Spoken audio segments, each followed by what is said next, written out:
Howdy! I just tried to do a video and everything went haywire on me, so I got to do it again. Oh. Don't you hate it when that happens? So I got to act like I'm just starting this over.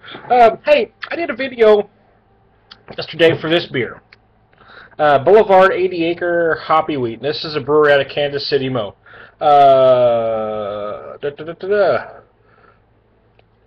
With roots in two of today's most popular brewing styles, 80 Acre Hoppy Wheat is the result of careful cultivation by our breweries and cellarmen.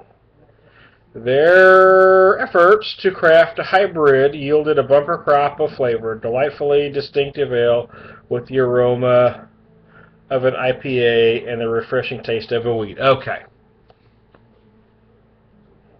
I'm not sure if I agree with all that, but okay. I did a review for it yesterday, and I also did a written, and both I kind of scratched my head. I had 2 beers of it yesterday, and I still hadn't made up my mind if I liked it or not. And after some thinking about it, when I did the written, I mentioned that I didn't feel I was hoppy as it should be. A friend, beer friend, that I respect his opinion greatly, had mentioned that wheats aren't generally hoppy. He is right, but my exception was it says hoppy right on the label. So if you're telling me it's supposed to be hoppy, I'm expecting hoppy. But here's what I did wrong.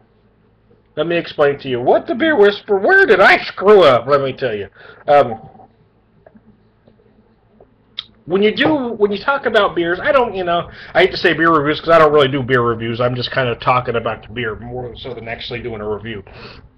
But when you do that, you have to take each beer within its own style. You obviously can't compare a craft Pilsner to a bourbon barrel stout. Makes no sense. It's just ridiculous. Those that tell you can don't know what they're talking about. But something on my screen here. But I should tell you, here's something that really drove home the message to me yesterday. Not only do you have to do that, take a beer within its own style, but you have to take a beer within its own merits, because this beer really doesn't have a style. Not a defined one anyway. It says hoppy wheat beer. Well, is there a style for that? Well, I mean, you have Sharafi's Yakima wheat.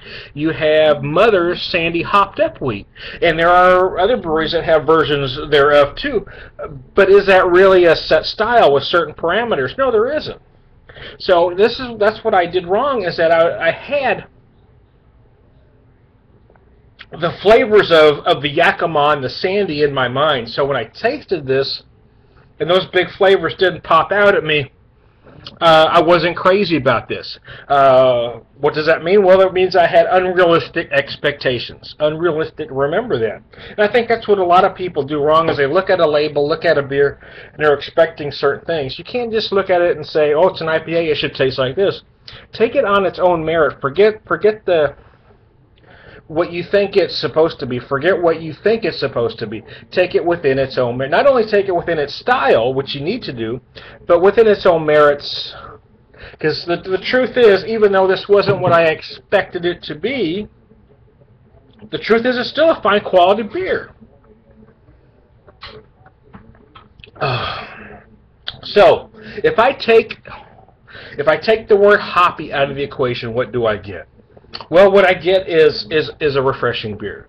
Is it like it says, the aroma of an IPA? No, I don't get that. I do get more hop aroma than you would from a wheat beer, though. I don't get IPA aroma, but it does have a very pleasant nose. And there's a little spicy component that I find extremely appealing. But when I took that first drink and I didn't get the big hopness, the big hoppage, whatever the word is, when I didn't get that, like I feel like I get from the Yakima or the Sandy, I went, oh man. But the truth is, again, taking on its own merits, it is hoppier than your average craft wheat beer. But what it also is, it is very light, refreshing, and easy to drink. It is a perfect summer beer. It is a fine quality beer. There you go. So there's Tom the Beer Whisperer correcting himself. I was wrong yesterday the way I reviewed this, so I wanted to do a follow-up. It's Tom the Beer Whisperer, and I went over 5 minutes. Bye-bye.